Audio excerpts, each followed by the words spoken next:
Hello mathematicians, in this video I'm going to show you how to organize your work using your CAS or IB equivalent, because these new calculators are not like the ones you've used up until year 9 where you can just pick it up, switch it on and get going. Let's say we start going. You can see here I've got 1.10, which means I've got 9 other pages open, all with other stuff which I've defined, and I might, for example, I've got a function here, f of x is already defined, which gives me 1595, which is weird. And if I try to expand, let's say 3x times x minus 5, we're expecting 3x squared minus 15x, but we get some number. And that's because in some other problem somewhere else, I've defined the function f of x, and I've stored a value in the variable space for x. Likewise, when you do your graphs, you've probably seen this when we're down to about here and we've got all these different functions which are all basically a mess. Now, one option you've got is every time you turn your calculator on, let me mention, we don't use Scratchpad for calculate or graph. I can't give you a really convincing reason as to why, but the guy who showed me how to use these, who was from the company who made them, said don't ever use Scratchpad.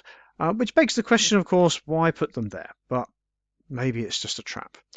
Anyway, what you can do, the easy option is start a new document, go no, and then straight away we are starting fresh.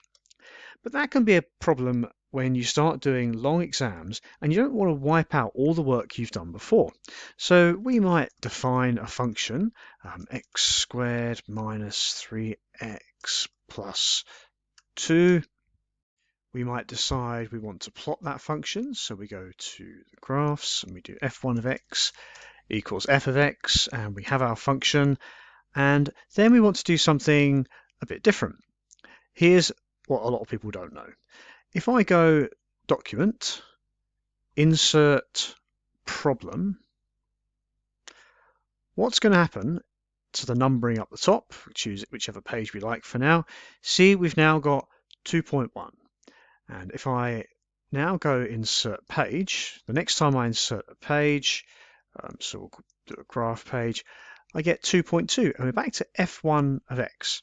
Now, this is useful because I can do some horrible graph, plus 5x minus 4, and maybe I want to trace a particular value on this graph, and I might go menu, graph, trace, and I go along here and I type in, like, let's say I want to know what this value is when x is 1.5, or let's say 2.53, or maybe I want to find out for what value of x do I have a particular, for what value of x, yes, do I have a particular value of y, so I might go insert function 4.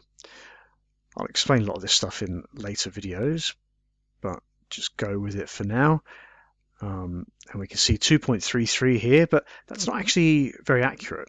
Now we can change the display, but it's easier if we go here, because the F1 on this page in 2.2 is the same as F1 on this page, 2.1, but it's different to the F1 in all the 1.1s. So F1 of x is this thing here.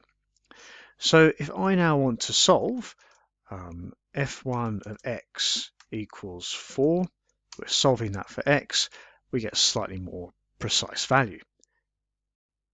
So hopefully we can imagine then, to go between pages, we go Control right.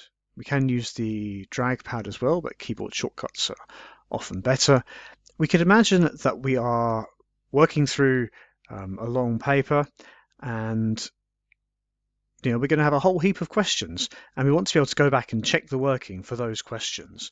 So if we keep ourselves organized like this, and we insert a problem every time we have a new question, particularly if it's one of those long CAS-y type questions where we know we're going to have a function that's defined as, I don't know, sine x times e to the x, it's hiding under, I won't use that one, or 2 2 to the power of x. And if I want to plot that graph, f of x, I just made that up, wasn't what I was after, but hey, it's all right. Then we can go back, we can easily check the work we've done.